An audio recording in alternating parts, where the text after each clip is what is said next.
So happy to welcome back to the Kelly Alexander Show, Marina and the Diamonds. Hello. So we spoke a couple of years ago when you were in Montreal, and you're back again. And I wanted to ask you first off, from your first album to now, how much do you think you've grown as an artist? Like, do you feel like you're a 180 from where you were with the first album? 100%, almost 360. Really, eh?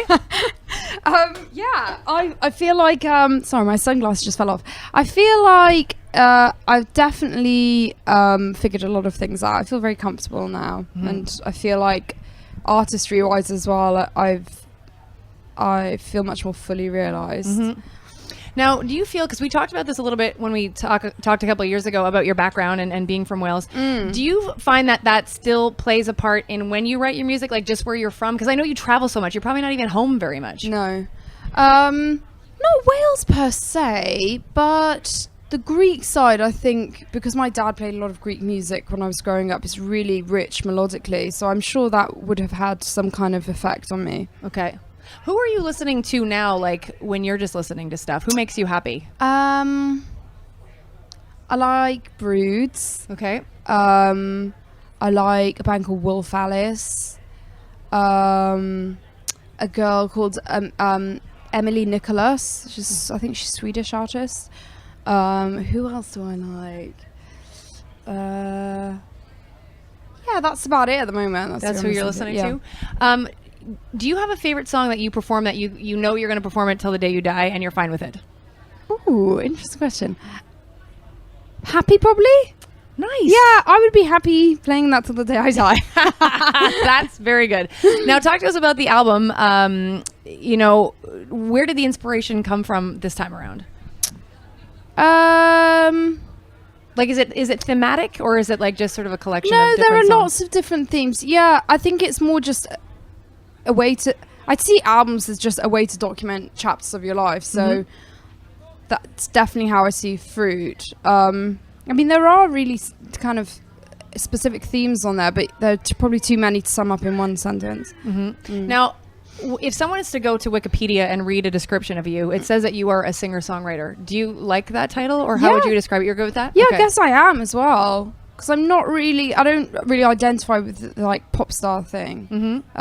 Even though I'm sure that's how I'm known sometimes. Well, you have amazing style, though. Well, that's the thing. And so it's good to be pop cultural, you know, it's fun. I'm always interested in that, but yeah, I mean, songwriting is like the number one for me, and then singing comes second. Oh, wow. Okay. Yeah, definitely. Do you have a way or a formula of how you write your songs, or is it always different? Like, because I know some people, like, they can't write when they're on the road. They might get ideas, but they cannot write when they're on the road.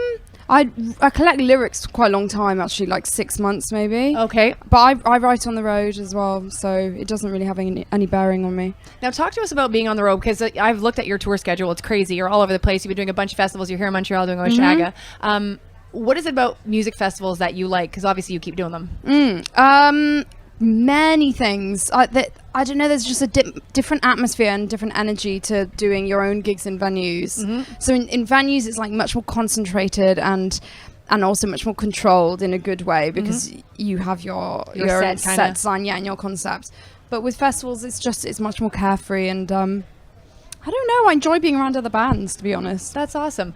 Who have you seen, at a festival lately that's like, wow, that's my jam. Like, I'm really happy that I was able to see that person perform. And who would you want us to know about? Actually, I might be a bit biased, but I saw Tove Lo at Boston Calling, and I am friends with her, so that's why it's biased. But I really enjoyed seeing her, because I saw her a year before in like this tiny club in London when I first met her. Okay. Before she blew up, and yeah, it was nice to see her voice sounding amazing, and also just seeing her perform to like a big crowd. So, what's your take on the influx, it feels like, of UK acts? Like, you guys for the last couple of years are doing amazing. Like, it's just amazing. Like, Adele. Yeah, it's continuous. Yeah, it just keeps going. It's like since Amy Winehouse, basically. And it's just and Adele was doing ridiculously well. Then Sam Smith. It's like 10 years actually. Yeah. Like, do you have an idea why we love you so much over in North America? Is it your accents? No idea. Very good music for some reason comes out of the UK. Could be the language thing though as well. Makes us easily accessible. But yeah, I'm not really sure. Not really sure. Very grateful though. Well, I'm happy to have you guys over here. I think you're amazing. And you have to talk to us about your style because you are so cool. Like, I wish everyone was Thank as you. cool. I love your boot, like your shoes. She's wearing, I'm going to describe them, They're these pink ridiculous. platforms. And I would kill myself if I wore them. But where do you get your style? Like, do you just sort of feel it, like that you're going to do these things? Yeah, like this morning, it took me literally 2 minutes to pull it out. Wow. That's amazing. But I basically, what you do is you carry whole outfits with you. So you might just have 3 outfits, so you don't have to think about the top and bottom. Right. That's Right? smart. That's smart. Yeah. Now, talk to us about performing on Good Morning America earlier this year, because I saw you and I was so proud of you. Like, because we had spoken a couple of years ago, and then all of a sudden to see you on this national program in the States, which is like the #1 morning show. What was it like to be there and to do that? It was very special, and it was one of my first nice TV performances, because for some reason on Fruit I felt a lot more relaxed and confident, so I don't have the same nerves anymore. Okay. Whereas on previous albums I hated TV performances. They were almost always bad for me. Oh, really? Yeah. Okay. Or just not great, very average. But yeah, Good Morning America was it felt very exciting. My record was out that day, and Amazing. it actually charted that day. That's so great. So yeah, it was cool. Before I let you go, you've always been so gracious to me. This is our second time speaking, and anytime I see you do interviews, you're always so gracious and relaxed, and you seem happy to do them.